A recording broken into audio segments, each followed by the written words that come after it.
So I got close grip, fat bar chest press. So when you're doing decline bench, this technique's gonna apply for all your bars, decline bars, and this technique's gonna apply for your grips and whether or not you're doing quarters. So first is where you're gonna set the bar up in the where you're gonna set the bench in the rack. It'll really be dictated. You gotta figure it out when you're lying down. So first, you're gonna sit down. You're gonna push your feet firmly into the bench. You're gonna come underneath the bar. Most of the time you want your eyes underneath the bar directly. In this case, you actually want your eyes a little bit behind the bar. So I'm gonna scoot the bench back a little bit. Come on back down. Now my eyes are behind the bar. That's a little bit better. I have a fat bar here, and again, it doesn't matter what bar you're using for this grip. And what you're gonna do is once you unrack, you're gonna be in a different bar position here. You're gonna come down usually below your sternum, usually at the top of your rib cage, below your sternum. So that's what you're gonna do for this. So I'm gonna press it up. As always, turn your elbows in a little bit, squeeze your shoulder blades in, and you're coming down slowly below the sternum to the chest, to the rib cage, and then straight up and slightly back. Straight up and slightly back. Although the bar is gonna move a little bit more in a straight line. You won't be pushing the bar backwards too far on this one. It's gonna be moving through more of a straight line. So I'm gonna teach you how to find your optimal grip for just normal benching, whether it's a flat bench, barbell benching, barbell incline, barbell decline, and I'm also going to show you close grip. So I'll show you how to do both of these in this video, in this segment.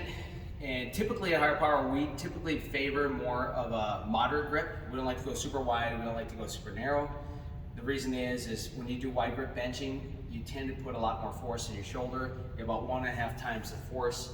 And one of the things we know is that world-class bench press, athletes, power lifters, these guys tend to be able to lift for a long time, very heavy weight. They tend to favor more of a narrow grip. So we tend to do a little bit more of a narrow grip. So to first define just your optimal grip, what you do is you go just stand shoulder width, feet a little narrower than shoulder width, bring your thumb to your thigh, and then just kind of come straight up. That's going to be about right for most people. Now you can come in a little bit narrower, you can come out a little bit wider, but this is going to be here, and then we'll adjust it from there. It'd be for your classic grip. So now I'm going to go ahead and lie down, and we'll show you from a different angle. So now here's about my width from my thighs. I'm just going to go ahead and go down, and I actually like to go just a little narrower from there. So for me, what I like to do is I like my first knuckle to line up with the bar right there, and then wrap the thumb. And that's one technique. There is another technique you can do too. You could usually put, for a lot of people, they may also want to just take the tip of their thumb and line up with the knurling and the smooth part and wrap there. If you like just a slightly wider grip, but I like slightly narrower. So for me, I like this position. Now for a close grip, typically for most people, we teach 1 finger in or 2 finger in on the smooth. So that's how you do close grip. And then of course, wide grip for me would be out on these rings right here, peaky on the rings. So it's gonna vary based on you, but that's what we found to be best. So when bench pressing, whether you're gonna do flat, decline, or incline, this technique is gonna apply for all forms of bench pressing. I'm gonna teach you the different contact points we need to maintain when we press. So first off is we're gonna sit down on the bench, and we're gonna lie back. And what you wanna do is you wanna get your eyes underneath the bar. That's the first thing. So I'm gonna get the eyes right underneath the bar. And then from there, I'm gonna bend my knees a little bit. You don't want your feet out here. You don't wanna be super bent where you're on your toes, although a lot of powerlifters will do it. We want our feet firmly on the ground, but we do want a little bit of knee bend. So right there, I have a pretty good knee bend. So that's a good position for me. That's gonna give me more solid base of support to press off of. Then from there, I'm gonna pop up my chest. I always wanna keep my head down and my butt down. So I have my feet down, that's contact 1 and 2, butt down, contact 3, shoulders down, and head down, okay? Now, next thing I'm gonna do is I'm gonna squeeze my shoulder blades together, really, really tight. That's really important that you always keep your shoulder blades anchored.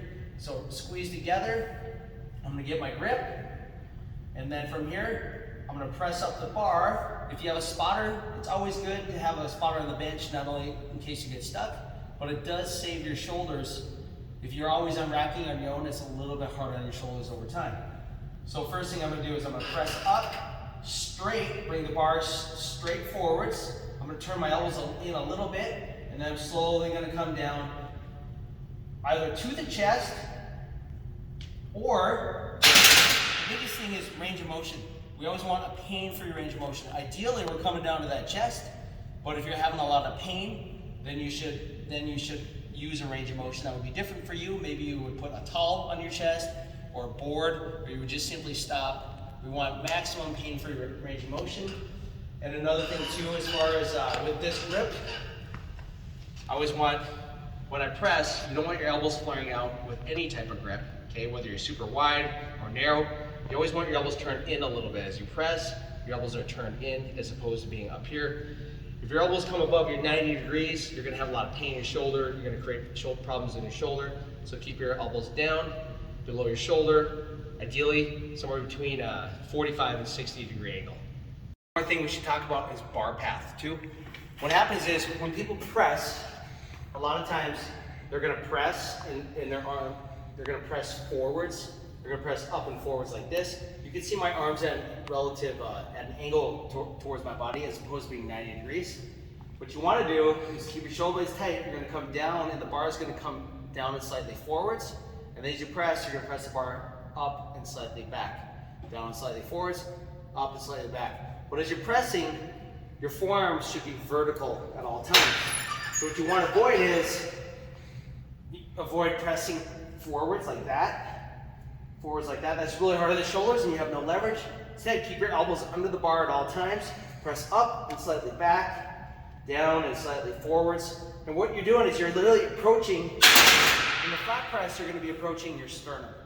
So you're always controlling down and your target is right around the sternum or right around the line of the nipples, slightly below.